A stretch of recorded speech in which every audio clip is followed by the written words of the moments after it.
Hi, I'm here with Rotem, who's guest teacher for the channel today. We've been exploring some interesting things you can do with all the things you are. So we're going to go through 5 levels of different ways of embellishing the basic harmony in all the things you are. Yeah, let's do it. So we're talking about All the Things You Are because I think it's a beautiful, beautiful song, and it also captures a lot of harmonic devices that are just great to know. And also the melody is always articulating the chord. In that sense, the melody, if we start this song in the key of A flat, the first chord is F minor, so the first note of the melody is A flat, but it's also the third of the chord, so it's very helpful to hear that. Then it's kind of going systematically to the third of the chord, so when we're playing B flat minor, it's also the third, then E flat major, the third to A flat major, it's beautiful, and then D flat, G major to C. So that sound is just so beautiful. This is basically, if you hear, to me, like when I hear this, there's a Schofield version where he plays like it. If it's good enough for Schofield, it'll do for us. What would be the next level? I think we can add maybe the 3 and the 7. So sorry, the 7. So basically, just kept using the kind of 7 chord guitar voicings, and maybe with some inversions. So kind of like playing F minor 7 to B flat minor 7, E flat 7, having the 5 there too. A flat, D flat major 7, G7. Yeah. Really just the full sound of the song. Yeah. Yeah, cool. Okay. So now we have that. So that's probably where most of us already are. Where could we go from here? Okay, so we can start adding some tensions now. So instead of just playing the correct quote-unquote chords, we can say, okay, we'll start with F minor. Maybe we can already drop the 5, because the 5 is not as important. I guess the most important notes in the chord are always the 3 and the 7. That gives us the color, right? And then in that case, the 5 is not that helpful, so we can just drop it and get this kind of like, Yeah, they different. Yeah, nice. So you can do that for a little bit. Maybe those two chords, so kind of F minor, 4 if you will, and to B flat, same thing. And then E flat, maybe we can flat 5 it. Yeah, sure, nice. And then A flat, maybe we can, let's keep it regular, just like A flat. Yeah. And then D flat, let's flat 5 it too. Yeah, okay, this sound, yeah, great. And then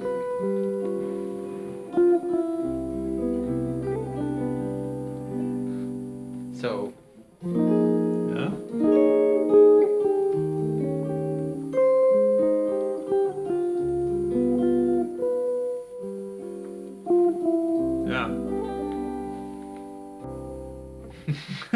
Cool. Okay, so that's all the first part, but that's of course some of the things we can do with the chords.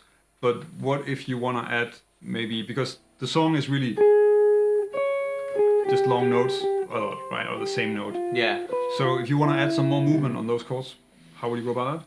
Yeah, we can maybe take like the bass motion and just like do like a little figure. Maybe we can actually play the melody and kind of think about it as like right hand, left hand piano, you know what I mean? So it's like, or something like that. So basically, I guess like I would say maybe.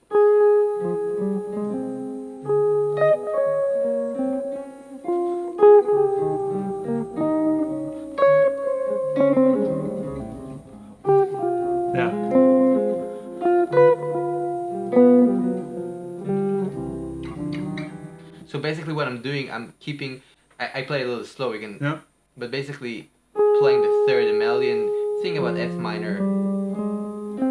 Yeah. Like really playing F minor and sing the framework of A flat major, because basically a lot of these chords are functioning within A flat major, and right, it's like the 6, 2, 5, 1, 4, and then 5 or 3. And then you're also kind of making it like a melody that goes to the next chord, right? So you're kind of making it like just like a walking bass one. Yeah, totally. You can not phrasing it like that, but really just like a melody moving towards the next chord. Yeah, completely. So I'm just playing some line that makes me hear F minor. Yeah. Yeah, nice. Yeah.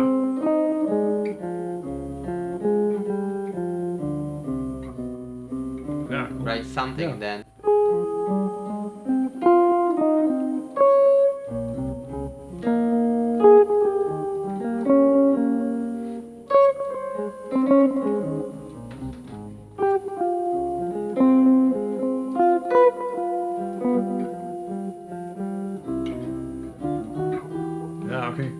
what are you doing? So at the end there, what's that? I use the same voicing we did for C major, and I guess I just played like half steps, and then Moving up in the scale. right. So Kinda. C major, And then D with the- minor, chromatic Yeah. to E minor, or you can think about it as C major first inversion. Yeah. So it's basically, I always feel that if we know the framework, right? So if we know A flat major, but Yeah. really hear it and know it, and then the same thing for C major, we can use that framework to find more notes. So when I guess for me, when I see F minor, it's not just this shape or these inversions, but it can be a lot of things. Mhm. Like, I mean, yeah, like this can be F minor. Yeah. It's no problem. It could be anything from the scale that I resonate and I hear it, you know. So it's like I hear this note and Yeah. exactly, you know. And then I think, and then the framework of the scale really informs me to find these ideas and notes. Yeah. If that Okay. makes sense. What do you feel about that?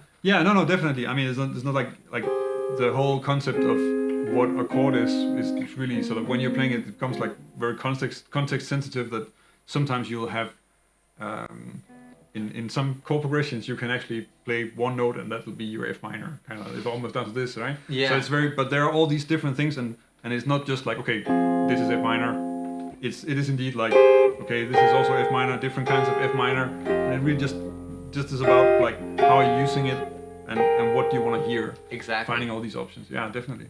Yeah, and I feel like the more we explore, the more shapes we know, but we know it in a flexible way. So it's again like not just memorizing the shape, but saying like, oh, this is 1 5 7 3.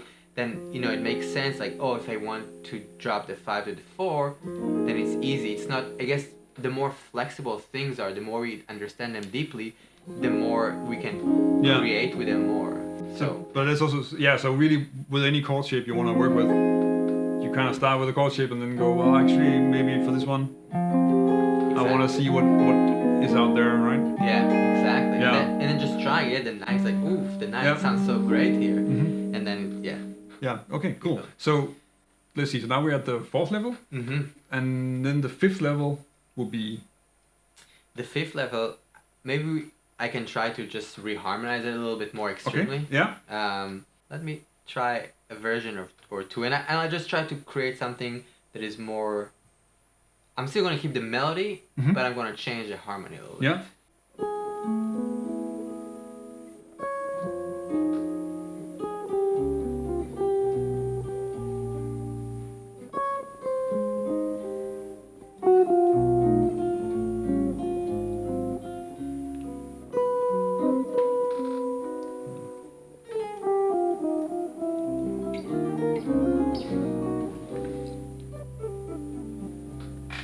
Yeah. Okay. So what's going on?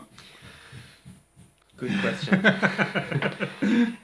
Well, I started. This was really like kind of more colors.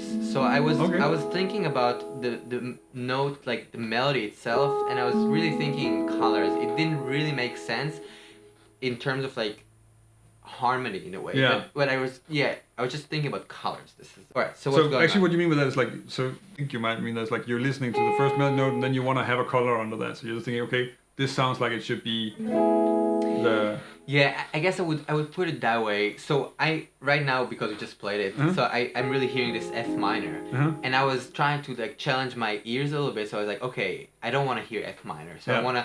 So these colors that I'm thinking of are coming in relationship to something. So this again to play, you know, basically to play A major. Mhm. A major 9 is the wrongest chord because basically it's like I should have played this chord, right? Which would be Yeah. really nice, like A flat. I mean, basically F minor Yeah, 7 yeah, 9. definitely, yeah. So I basically played F sharp minor, right? Yeah. In a way. So this is the wrongest chord I could play, and that's why I kind of enjoyed it, you know. And then I was like, okay, cool. We went really far. Let's go back home for a second. Yeah. And then I went here to the E flat, and then I was trying to just do some bass motion, and I don't remember exactly what I did, if to be quite honest. Yeah. But I was trying to create some motion that is not the chord, but eventually get to the A flat. On that single chord, make another road that leads you to the next chord. Exactly. So Yeah. I think about harmony in terms of location, and Yeah. the word road exactly really resonates with me. Because yeah, I think about it as two locations. It's like you're going from New York to Mhm. Paris, right? But you're saying like, you know what? I'm gonna stop in Amsterdam for a second and say hi, you know. Mhm. And it's like, okay, we are gonna still get to Paris, no Yeah. worries. But instead of just getting there, we're saying, okay, let's let's say Yeah. hi to Jens. Let's hang for a second, and then eventually get to our destination. Yeah. But it's like, it's exactly that. It's, the road is slightly different, and then we get there. So, Yeah. We have room to add like a lot of chords. You can just add a completely different small journey in there, like a detour. I think that's a great idea. when I think about music, I'm thinking about it in terms of tension and release in harmonic, melodic, and rhythmic way. And if Yeah. we're talking about the rhythmic aspect, we're kind of going from point A to point B, Mm-hmm. more tension, and eventually arriving. Yeah. But so basically, it's like a target, like from here to here, and then that road can be just altered, but we still get home, and that's also Coltrane changes, right? It's just yeah, more definitely. Just a extreme. way of having detours built into what's going on. Yeah, no, definitely. Yeah. Yeah. So everything is possible eventually. It's just like if you are stopping by and kind of, stopping in the right places, those anchor points of the melody and the song. Yeah. So I think understanding what is important in the song and what are the anchor points is really helpful, because then you can move around it, but still be like, hey, I'm here. Yeah. So let's see. So you had this sort of other road in there, and Yeah. So we start from this chord, Mhm. then we went here. I think something like that. Somehow we got Yeah, here. And then I think we did some more like yeah, there's a more sounds. movement there. Yeah. And then here, then I played Yeah. this chord, I think, which was, this is a substitution for C major, which is again a very wrong one.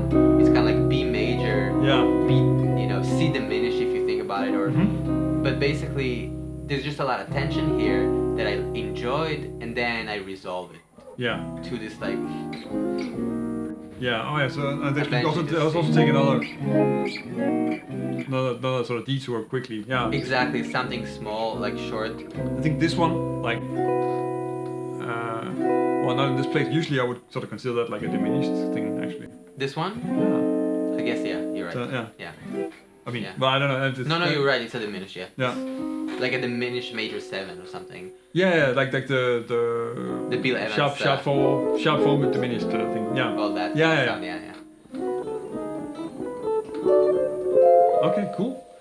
So yeah, so that's 5 levels going from very basic to outer space Yeah, along the kinda. way, which is kind of cool actually. So yeah, Ryan, thanks for showing us all this. I think if you want to check out more of Rotem's videos, then I'll link to his YouTube channel in the description of this at the end screen, so you can check that out. There's a lot of stuff. I've actually been checking out quite a few of those videos because I think they're actually really good. I find them quite inspiring. Oh my And as you can see here, he has other things that he's doing sometimes where it's like you can just find a completely different way of going from one chord to the next, and there are a lot of options you can check out. So I would say go check him out. Thank you for having me, man. Let's jam some more. Yeah, sure. Okay, let's do that. Alright, bye. Bye.